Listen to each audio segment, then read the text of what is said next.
Hello students and parents, good morning to all of you. Welcome to our YouTube channel geometryschool.in. Parents, आज मैं आपके लिए एक video लेके आई हूँ जिसमें हम डिस्कस करने वाले हैं हमारी ज्योमेट्री स्कूल के साथ जो आफ्टर द पैंडेमिक सिचुएशन और कोविड क्या सिचुएशन हमारे साथ रही है जब हमने ये हॉस्टल फैसिलिटी वापस से स्टार्ट करी थी विद द स्टूडेंट्स। हमें किस किस तरीके के सर्कमस्टांसेस से गुजरना पड़ा, बच्चे उस समय कहाँ स्टैंड कर रहे थे और आज कहाँ स्टैंड कर रहे हैं।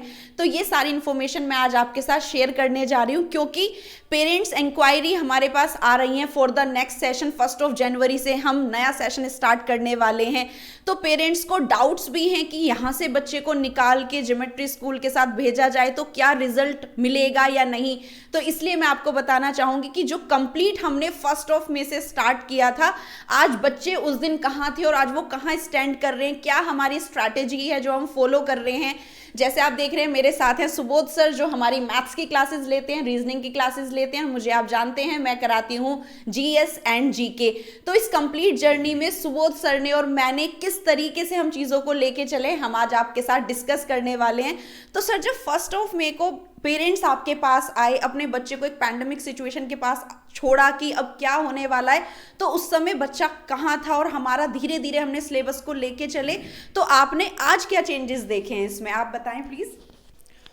हेलो बच्चों, आप तो जानते हैं कि भाई जैसे मैम ने बता दिया कि मैं टीचर मैथ और रीजनिंग। तो जैसे मैम ने पूछा है कि भाई हमने कैसे कैसे इस सिचुएशन को पार किया है। जैसे पहली बार बच्चा हमारे पास आया तो भाई फेथ तो एक दूसरे का था ही नहीं। तो सबसे पहले तो मैं धन्यवाद दूंगा उन पेरेंट्स का जिन लोगों ने हमारे ऊपर फेथ किया। और इस चीज़ में एक मैनेजमेंट का भी साथ है, आप लोगों का भी साथ है कि जो इन्वायरमेंट जो बना है जिसके अंतर्गत हम इतनी अच्छी एजुकेशन दे पाए हैं। और आप देख पा रहे हैं मैम कि जैसे कि मैथ की मैं अगर बात करूं तो जैसे हमने 1 मंथ के अंदर अंदर ही सब कुछ अपना सिलेबस करा दिया था, बेसिक करा दिया था। उसके बाद हमारे बच्चे इस सिचुएशन पे आ गए थे। उनकी जो स्टडी मटेरियल जो हमने उनको प्रोवाइड किया उसके बिहाफ पे जब हमने उनका बेसिक चेक किया तो मैंने देखा कि अगर हम विदाउट ऑप्शन भी दे देते हैं तो भी वो उनका बेसिक बहुत ही मजबूत हो गया। तो मैंने इनको एक बीच में ऑप्शन को एलिमिनेट करना सिखाया। ऑप्शन एलिमिनेट कराने के बाद में हमारा जो रिजल्ट रहा, मैंने देखा कि बच्चे हमारे जैसे दानिश इधर आओ बेटा, ये हमारा बच्चा दानिश है, बिहार से है, ठीक है। तो 150 को एक क्रॉस कर चुका था। तो हमने अपना जो मैथ का और थोड़ा लेवल बढ़ा दिया, उसमें भी हमने देखा 150 ये क्रॉस कर चुका था। तो अब मैं ये समझता हूँ मैम कि जो हमारी तैयारी है वो बेस्ट तरीके से हो रही है। ओके सर, और एक बार मैं पेरेंट्स आपके साथ शेयर भी करना चाहूँगी कि स्ट्रैटेजी हो गई एक तरफ की हमें मतलब मैनेजमेंट ने हमने डिसाइड किया कि मई में हमारे पास बच्चे आए थे और 30 अगस्त तक हमें उन्हें एक नोट्स में उनका सिलेबस आ जाए। तो मैं आपके साथ शेयर जरूर करना चाहूँगी अभी वीडियो में ही हमने स्टूडेंट्स को, और आपके बच्चे हमारे पास आएंगे तो वो किस तरह से पढ़ेंगे। तो ये हमारे रजिस्टर्स हैं, हम उन्हें इस क्लासमेट के ये मोटे वाले रजिस्टर प्रोवाइड करते हैं जिसमें हम 30 अगस्त तक एक बार पूरा डेटा इन रिटन फॉर्म में बच्चों के पास रख चुके थे। इस तरह के बच्चे फेयर रजिस्टर फिल कर चुके थे। इसी के साथ साथ पर वीक वो एक रफ रजिस्टर फिल कर देते हैं विद प्रैक्टिस। तो 2-3 वीक्स में हमारे पास इतना डेटा अवेलेबल हो गया था कि हम मिनी मॉक्स कंडक्ट कर सकते थे। तो हमने सबसे पहले जो मॉक स्टार्ट किया वो था हमारा मिनी मॉक में, क्योंकि उसमें कंप्लीट पैटर्न फॉलो करना मुश्किल था क्योंकि सिलेबस पूरा डन नहीं है, रिपीटेड क्वेश्चन हम देते थे। लेकिन धीरे धीरे जैसे जैसे 30 अगस्त तक सारा डेटा हमारे पास आ चुका था इन रजिस्टर्स, बच्चे उन्हें लर्न करना स्टार्ट कर चुके थे। उसके बाद स्टार्ट हुई हमारी महामॉक की जर्नी जो हम एवरी थर्सडे और एवरी संडे कंडक्ट करते हैं। आप देख सकते हैं ये वाला बंच भी पूरे मेरे पास है। इस तरह से ये हमारे आज तक के महामॉक्स हैं जो हम बच्चों के करा चुके हैं पूरे। इसके बाद हम बच्चों को देते थे इसके साथ आंसर शीट, जिसमें बच्चा आंसर शीट में अपना क्वेश्चन सॉल्व करता है, क्योंकि आंसर टिक करने में वो गैस भी कर सकता है और हम ये जज नहीं कर पाएंगे कि वो आंसर कैसे हुआ है। लेकिन जब हमने बच्चों को आंसर शीट प्रोवाइड करा जो एग्जामिनेशन में बेसिकली दी जाती है, तो उसमें बच्चे को अपना कंप्लीट सॉल्यूशन देना था इन अ प्रॉपर फॉर्मेट, जिससे कि टीचर उसको प्रॉपर चेक करके ये एनालाइज कर सके कि आंसर करेक्ट है तो क्यों है, क्यों उसने ये आंसर जज किया है। और इसी पूरी जर्नी में आज हमारे स्टूडेंट्स जब हम एनालिसिस कराते हैं नेक्स्ट डे, लाइक आज थर्सडे में एग्जाम कंडक्ट हुआ है नेक्स्ट डे एनालिसिस होगा क्लास में after the checking of the notebook, तो बच्चे आराम से बता पाते हैं कि मैम मैंने ये आंसर चुना है इसलिए क्योंकि ये 3 गलत है, on the basis of what, किस कमी से ये गलत है, वो इजीली बता देते हैं कि अगर क्वेश्चन ये होता तो मैम आंसर ये होता। तो ये चीज हमें बहुत ज्यादा हैप्पी फील कराती है कि 3-4 मंथ्स में बच्चों को इतना अच्छा ग्रोथ हमने दे दिया है।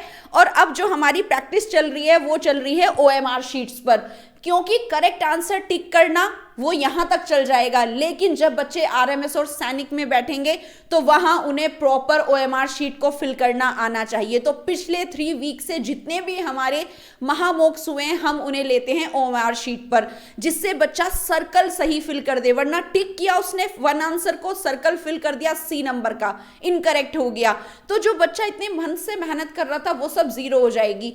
तो ये सारी स्ट्रैटेजी जो हम फॉलो कर रहे हैं, पेरेंट्स को पता होना चाहिए कि यहां भेजने से पहले जहां मेरा बच्चा जा रहा है हम वो कहां किस तरीके से तैयारी करेगा। तो ये सारा हमारा प्रोसीजर है।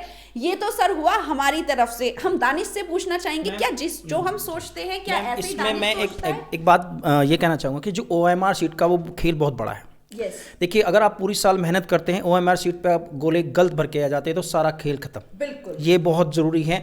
हम स्पेशली अलग से भी इनको प्रैक्टिस कराते हैं। जो स्लॉट हमारा चलता है रीजनिंग का, जो शाम को चलता है 7 से 10 वाला चलता है, उसमें हम आधा घंटा इनको OMR शीट भरने का स्पेशली अलग देते हैं। बिकॉज अगर पूरे साल हमने मेहनत की, OMR शीट गलत भर के आ गए, बहुत से बच्चे बोलते हैं कि सर मैं तो बहुत अच्छा करके आया था, मेरे तो बहुत अच्छे क्वेश्चन थे, मैं तो 100 में से 100 करके आया, लेकिन मैं तो फेल हो गया, मेरे तो नंबर नहीं है। वो रीजन बिंग यही है कि आप OMR शीट को ठीक से भरना नहीं जानते हैं। ये आपको आना पड़ेगा, विजिट करिए आप हमारे हॉस्टल को और देखिए कैसे हम प्रैक्टिस कराते हैं। बिल्कुल सर। दानिश से हम पूछना चाहेंगे कि दानिश ने किस तरह, ये तो हो गया हमारी तरफ से कि बच्चों ने ग्रोथ किया है, क्या दानिश को लगता है कि वो अब कैपेबल है कि वो वहां RMS में और सैनिक में परफॉर्म कर पाएगा? अच्छा, यस दानिश, मैं कर सकता हूँ सैनिक और RMS हम शायद क्रैक कर सकता हूँ। अब आप बिल्कुल श्योर हैं कि आप Yes, क्रैक ma'am. कर पाएंगे? Yes. जो आंसर आप यहाँ लगा रहे हैं OMR में बिल्कुल कंप्लीट तरीके से अब आप कर पा रहे हैं। ओके, अभी तो कैसे बेटा आपने कैसे मतलब कैसे जैसे आपको प्रैक्टिस कराई है, तो उसके बारे में कुछ बताओ कि कैसे Yes. आपने इस चीज़ को। जब मैं यहाँ पर पहली बार आया था उस टाइम मैं उतना नहीं जानता था, लेकिन जबकि वो सर ने हमारे सारे सिलेबस कंप्लीट करा, उसके बाद हर दिन मॉक्स हुआ करते थे, उससे कितने बहुत marks हो सारे गए बेटा? अभी मैथ्स में कितने हुए थे? कंप्लीट 50 या 100 के आसपास तो पहुँच गए। अच्छा, 100 वो बिल्कुल मैम बिल्कुल सही बोल रहा है कि मैंने 52 क्वेश्चन वे थे पेपर थे वो विदाउट ऑप्शन कराए थे। ओके, पहले to know the basic of math उसका बेसिक जानने के लिए, फिर उसके बाद मैंने इनको ऑप्शन एलिमिनेट करना भी सिखाया था। उसके तहत ये जितना टाइम लेते थे उसका ये मानिए 1/4 पार्ट टाइम लेते थे। बहुत, ये मेरे लिए बहुत बड़ी बात है, हमारे इंस्टीट्यूट के लिए बहुत बड़ी बात है। ओके पेरेंट्स, तो ये हमारा पूरा स्ट्रैटेजी है जो मैंने आज आपके सामने रखा कि किस तरीके से हम प्रिपरेशन कराते हैं। बच्चे को पहले ऑन रजिस्टर प्रॉपर डेटा मिल जाएगा, फिर वो उसको स्लोली लर्न कर सकता है और उसके बाद स्टार्ट होता है हमारा जर्नी विद मॉक्स एंड महामॉक्स। तो पेरेंट्स, अगर आप सोच रही हैं कि आप सभी अपने बच्चों के लिए कुछ ना कुछ ड्रीम देखते हैं, आपने भी देखा है, तो अगर आप उस ड्रीम को फुलफिल करना चाहते हैं तो जल्दी से विजिट करें ज्योमेट्री स्कूल। आप ऑनलाइन वेबसाइट पर जाकर भी चेक कर सकते हैं www.geometryschool.in, और आप बागपत में हमारा हॉस्टल भी विजिट करें। और नया सेशन सैनिक स्कूल के लिए 1 जनवरी से स्टार्ट होने वाला है, तो बिना देरी करे आप बच्चे को यहाँ पर एनरोल करा सकते हैं। हॉस्टल को विजिट करें, सारी चीजें देखें, टीचर्स से मिले, उसके बाद ही आप यहाँ पर monthly 3 month plan 6 month plan का फी सबमिट कर सकते हैं। So parents, thank you and have a nice day.